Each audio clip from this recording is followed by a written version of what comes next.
subject matter this morning that this is probably going to be a pretty direct message, but one that I feel like is really essential in the point and place and time that we are living in today, and that is stabilizing in an unstable world.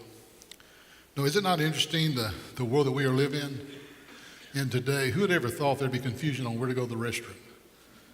You know, it's an interesting society and world that we're living in.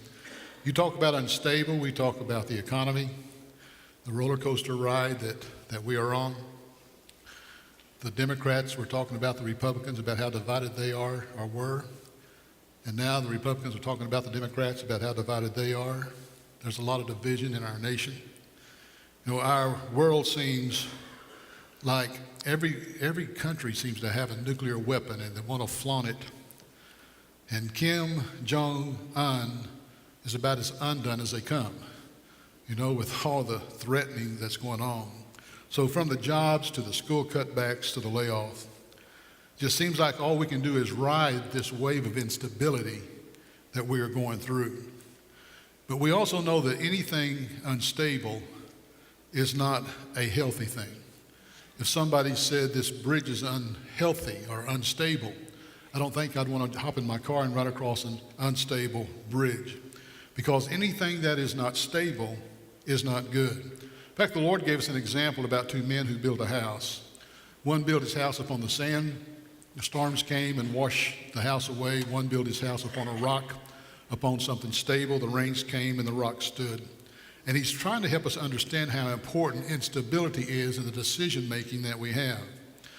James 1:8 says this, that a double-minded person is unstable in all their ways. So if they don't ever get their thinking straightened out and lined out.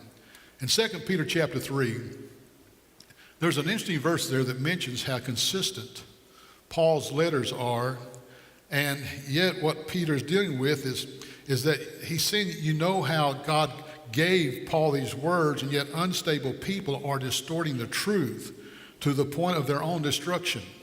And I think that's something that happens more than we realize sometimes, that unlearned people that are quote-unquote church people who are unstable people want to gather a following or have people gather around them as knowledgeable, and yet they create a destruction for everyone. So what do we do in an unstable world? I'm going to give you the answer. We stabilize. Have a good day. And I wish it was that simple that we could do that. But you know, John writes of the instability of the churches in Asia Minor. And in the first three chapters, he mentions them, and one of them is the Ephesus. He says, you know, you've got a problem because you've lost your first love, and it created an instability within the church. And to the church of Pergamos, he said, you know, you're filled with doctrinal compromise. You have watered down the gospel so much that it's no longer a stable gospel that you're teaching. It's very unstable. Of course, we're more familiar with the Laodiceans and how that the Lord kind of rebuked them because they were lukewarm, and because they were neither hot nor cold, he would spew them out of their mouth. But there's one specific that really caught my attention a little bit more in my studies as I was preparing this message. And it was the church of Sardis. And the Lord came to the church of Sardis and he said, you know, you are dead. But he didn't stop with just that statement. He said, strengthen the things that remain that are about to die. So what he is saying is there's an instability in your church because you've allowed a lot of things to die. But there's still a few things that are left. If you will strengthen those things and make them healthy, then life will be there again. And as I read Revelations 3:3, I actually saw an action that we can take when instability is all around us. You know, strengthen the things that remain, that are still alive, lest they die. So I'm going to break this down once again as simply as possible. But what I'm going to speak about today involves our knowledge, it involves our absolutes, our priorities, our fun, and the stress and pressures that come to the life that we are living. And we know how important knowledge is. You know, the Word helps us understand that. Hosea chapter 4, verse 6 says, my people are destroyed for lack of knowledge. Because of the things they do not know, there's destruction. Because we realize that some people have information and some people have no knowledge, but they have information. So just because you have information does not mean you have knowledge. It's knowing the truth that sets you free, not having information about the truth that sets you free. And then in Job chapter 38, and I'm going to refer to him several times today, but he had the three friends. We know how the three friends came to him and rebuked him because he was sick and saying there must be sin in your life, and was really reading him the riot act. And then the Lord spoke to Job out of the storm, and he made this statement. The Lord's watching these three guys. He's seeing how Job is responding and reacting to them. And so he's watching this, and the Lord comes with this question. He says, who is this that obscures my plans and words without knowledge? Job, who are these three guys who have any right to speak into you who have no knowledge? Oh, they had information. Job was sick. Job wasn't doing well. But they had no knowledge, and the Lord is just speaking to Job in a straight way. He said, who are the ones that obscure my plans with words without knowledge? And so I know how vital and important knowledge is.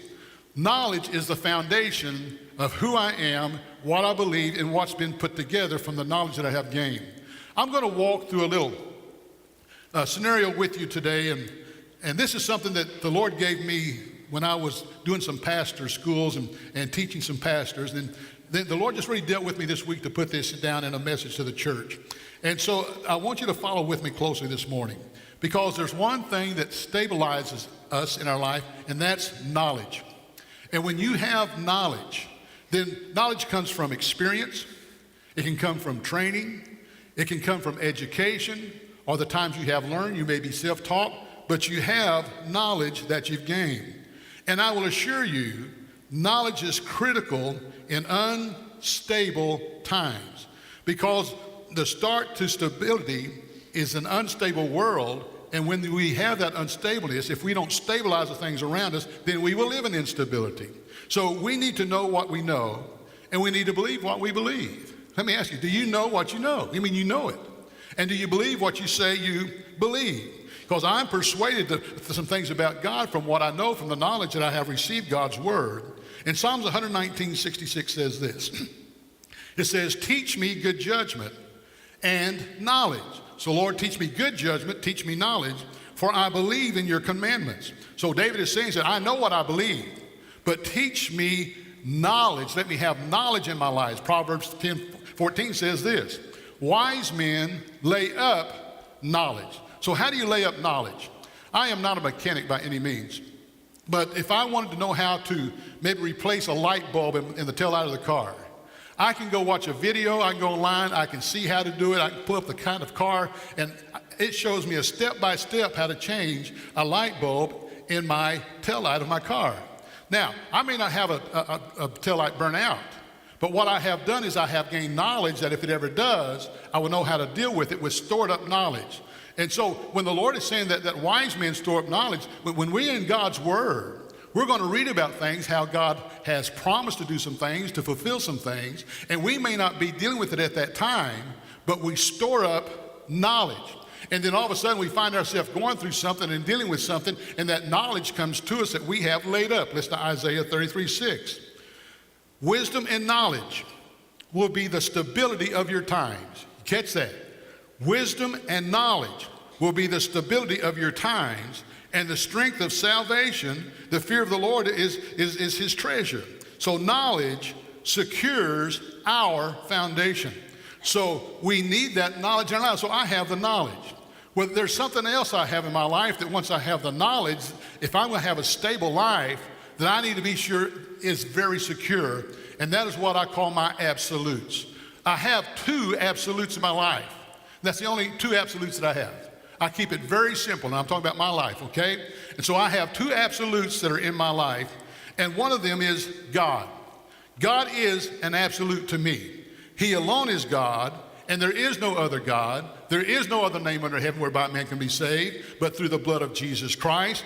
I have an absolute God, and he is and is alone God. And without God, my life would be unstable, and my life would be chaotic. Without God, I'm living as unto myself, trying to fulfill myself, please myself, instead of being responsible and accountable to my Creator that made me. He is my foundation for all that I am and all that I will ever be and all that I have. And when everything else is being shaken, he alone is my rock. So I have this process now. I have the knowledge, and now I have my absolute. One of them is God. The second absolute that I have in my life is my family. My family is a gift from God. I love my family, and I enjoy my family. There's a family here in the church I call the Fun Bunch. Because every time I look on Facebook, they're somewhere having a good time, somewhere having fun, laughing with one another. I love that. Because that the family is the foundation, a part of my life where fun things, good things happen. And without my family, I'm very incomplete. My family's a fun family. If you've never been around my daughter and my son, you don't know how fun it can be. Strange maybe, but it's a lot of fun. And so I have these absolutes. My absolutes are God, and my absolutes are my family. These are things that I will protect because I want them stable.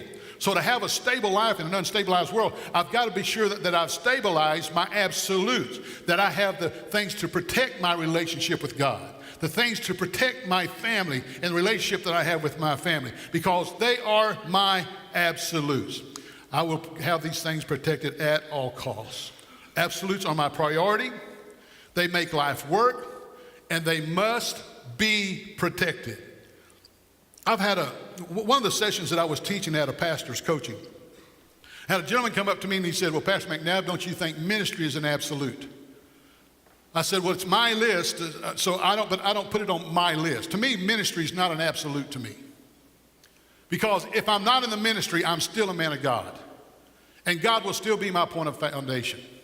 If I'm not in the ministry, my family is still the most precious thing that I have. And I would never let the ministry impact my two absolutes as far as hurting my family or hurting my relationship with God. Well, how can ministry hurt your relationship with God? Because some people get so busy doing, they quit building the relationship that they have with the Father, and it impacts that relationship. And then I have this knowledge, and I have these absolutes in my life. But there's a third thing that I have that is essential to me in life, and that's treasures. You talk about times of enjoyment. You've heard me talk about my treasure chest and how I feel my treasure chest. It may be the family fund that you store up the treasures in.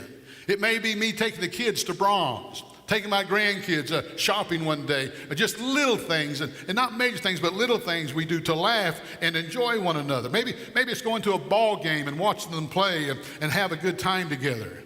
And so I have these treasures. I have friendships. My friends are a big part of my treasures. I have the fellowship groups. I have the small groups, and then there's hobbies. You know, I used to play golf quite a bit. I think I played twice last year.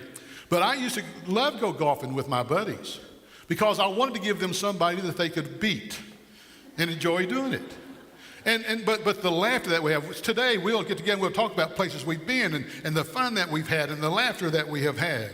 You know I love motorcycles. And my motorcycle trips. Boy, I was going through some of the pictures last night and was talking to some of the guys yesterday about some of the trips we've been on and some of the things we've done and the fun that we've had, and we laugh and we cut up. Some of it may be fishing. Some of it may be shopping. Some of it may be gardening. But you have this thing in your life that is a place that brings laughter, a place that brings joy, a place that you have a fun time. And actually, you know what these treasures do? They help you practice a Sabbath. I want you to hear what God said in Genesis 2:3. Then God blessed the seventh day and he sanctified it. You know what sanctified means? It means he set it apart. And he sanctified it because in it he rested from all his work. God is resting. So what God is saying is, to me, he's saying, Jim, you need a day that you can rest. Can I tell you, Sunday's not my rest day? I'll preach 3 times this morning. I've been up since 5:30. I'll come back and I'll preach tonight. This is not my day of rest. I'll tell you that. Tomorrow's my day of rest, and I'll be doing hospital calls. I'll work on this, okay? And so I have this place where I need to rest, and I need to put myself in a place of restoration. We all need times of refreshing. We all need times of resting, and we all need times of enjoying life. Tired, weary people are a stressed group. Stressed people are not stable people. They're not enjoying life and that God has given them, the things that God has put in their life. And their treasures begin to dwindle, and treasures should never be more important than my absolutes. I will assure you this, if I'm riding motorcycles more than I'm spending time with my wife, I'm wrong. If I'm doing hobbies more than I am with my family, I am wrong. Because what I'm saying now is my treasures are more important than my absolutes, and I've messed this whole cycle up. This is a cycle I've got to live by. I've got to have the knowledge to know what I know and to believe what I believe. And then I've got to have those absolutes that I keep stable, and they help stabilize this life that we're in this unstable world. So treasure should never be more important than my absolutes. But then comes the destroyer. And if this next one is not handled properly, you talk about instability that will come to your heart and come to your life, and that I will call that pressure. So I have this place in my life where I have knowledge. I have the absolutes that I have established that I'm going to protect at any cost. I have the treasures where I can laugh and cut up and have fun and have an enjoyable time. But then I have these expectations that through pressure, I have the expectations maybe that the vocation will put on me. The worries about the economy or paying bills. The job and the demandingness of the job and the family issues. And there's times it's self-inflicted. And a lot of times my pressure is more self-inflicted. You know, understand the statement, you got to make hay while the sun shines. Can I just tell you this? If the sun's been shining 2 or 3 years, you're not stable. Because in that place where you are so committed to making hay while the sun shines, then your absolutes are going to get to a place, and your treasure will get to a place that they're going to be affected by that. Pressures, if allowed, will drive everything else in your life, and it will create an instability. I've watched it as a pastor for 37 years. What the stresses and pressures can do to create instability, not only within a person's life, but within their families. See, pressure will take you places you don't want to go. Stress will make you a person you really don't want to be. And so we must realize this, that being human, there is only so much we can do, and only so much we can give, and there's only so much that we can take on. Can I let you in on a little insight? You're not a miracle worker. You are not God. I realize Jesus couldn't please 12. You can't make everyone happy. You need to quit trying to do the God things and understand that God has given us promises that we stand on that will help us deal with the pressures that come against us if we have the knowledge of what God has said. There's a great lesson in 2 Chronicles chapter 20, verse 9.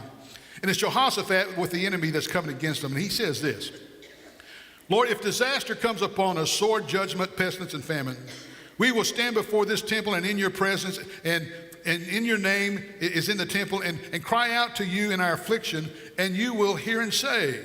And now, Lord, hear the people of Ammon, Moab, and Mount Seir. And I think it's interesting how Jehoshaphat kind of reminded the Lord, these people that you would not let us kill. You know, when we conquered the land, we could annihilate these people, but you wouldn't let us kill them. But now, Lord, hear their threatenings against us. And now they're coming against us, and they want to take away our possessions that you gave us. Can I tell you what pressure and stress wants to do? It wants to take away the good things that God has given you or blessed you with in your life. Pressure and stress wants to take away the things that are your stability in your life and the joy in your life. But I like what Jehoshaphat said when he said, our God, will you not judge them? For we have no power against this great multitude. We don't know what to do, but our eyes are upon you. I've learned that in my own life, that when stresses come against me, when I'm in that place that pressure is about me, I've got to be careful that I don't start looking within Jim to be the answer to things, but I look to the Lord and I see the Lord and I find that direction from him. But I want you to hear this. If pressure is not controlled, it begins to work in reverse. And it will, first of all, impact our treasures. So we have these treasures, and so we have this pressures that are coming against us. When pressure begins to work in reverse, well, what's the next thing on your life cycle? It's your treasures. All of a sudden, it's saying, hey, you know, guys, I want to go play golf with you today, but I'm sorry, I'm just so busy I can't. Or, sweetheart, I know we were going to have lunch and whatnot, but I just don't have time.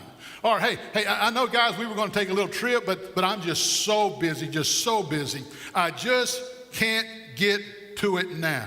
So here's the impact. There's the stress that begins to come. We have no time.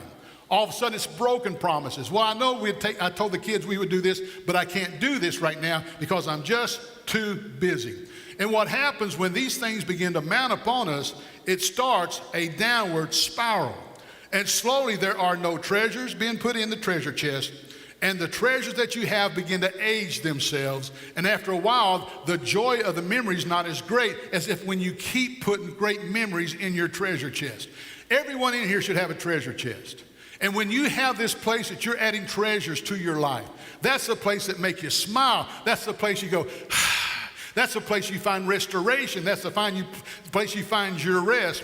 And once the treasures begin to disappear, you know what? It only leaves one thing. Once your treasures begin to go away, it only leaves your absolutes. Now you're not enjoying life like you were, and you're not having refreshing times, you're not having those rest times, you're not having the laugh times, and now you begin to work toward absolutes, and I'm going to show you how this happened. I've watched it for years. All of a sudden, you're too busy to be in the house of God. I can't go to church today because, man, I've just got to get this done, get this done, get this done. I'm not talking about days and times when you're extra busy. I'm talking about a lifestyle that develops. Then all of a sudden, so once you're not in the house of God, you're not hearing God's word, it will affect your spiritual relationship. It has to. Because you're not feeding yourself the things that strengthen you and encourage you and that teach you. You're not gaining knowledge about the God and the promises that he has for you. Not only that, it begins to affect the relationship that you have in your family. All of a sudden, the affection is not like it used to be. All of a sudden, there's a little more tenseness and arguing taking place within the home. And it's, the stress and pressure has replaced the laughter in your house.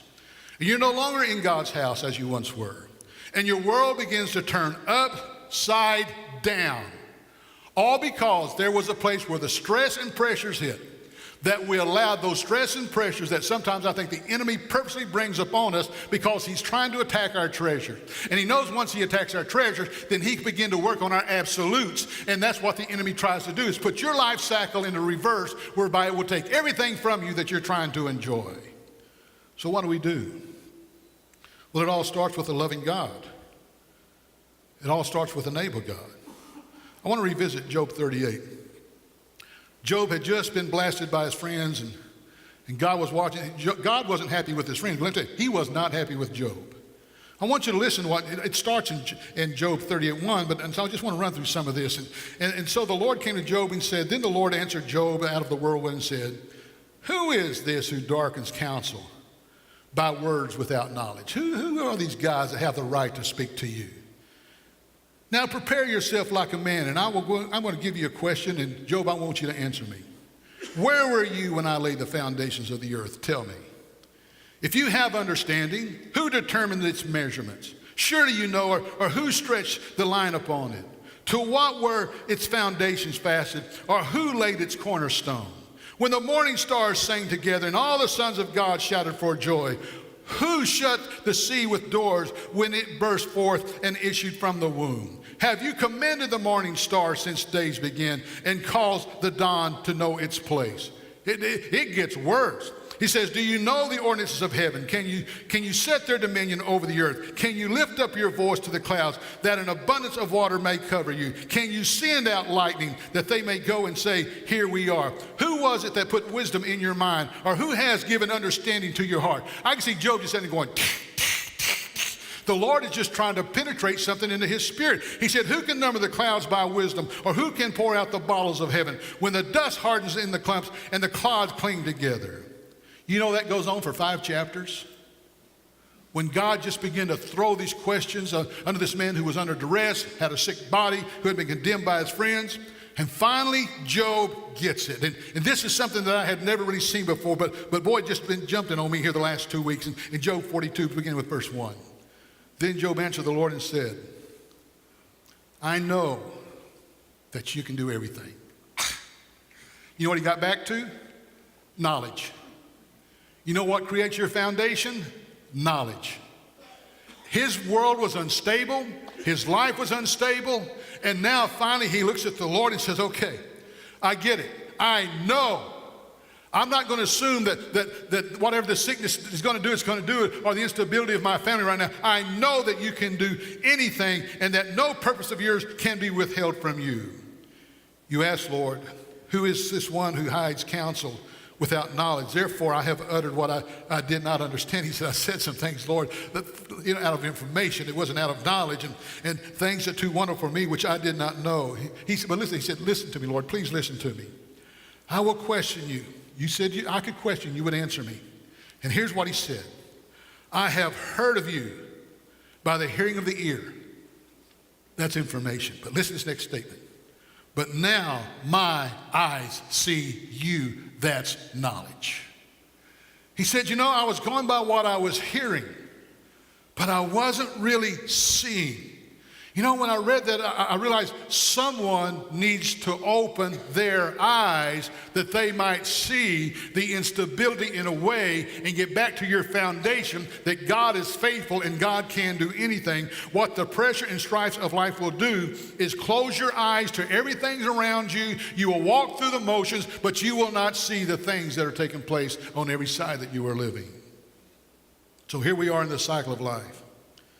Can I ask you a question? How healthy are your treasures? How healthy are they? Are you getting to laugh, enjoy life, and a place to refresh, a place to restore? What about the things that bring joy to your life? Or are you still pouring into your treasure chest the things that bring? Let me encourage you as your pastor, keep putting joyful things in your life. Better yet, how protected are your absolutes? How determined are you nothing is going to affect? I can't write your absolutes, only you can. And I pray that when you walk from this place today, sometime today you write down your absolute, you write down your treasures. Identify them and know what they are. But an absolute should be something that you're not going to let hell or high water ever come against, because it's too precious to you.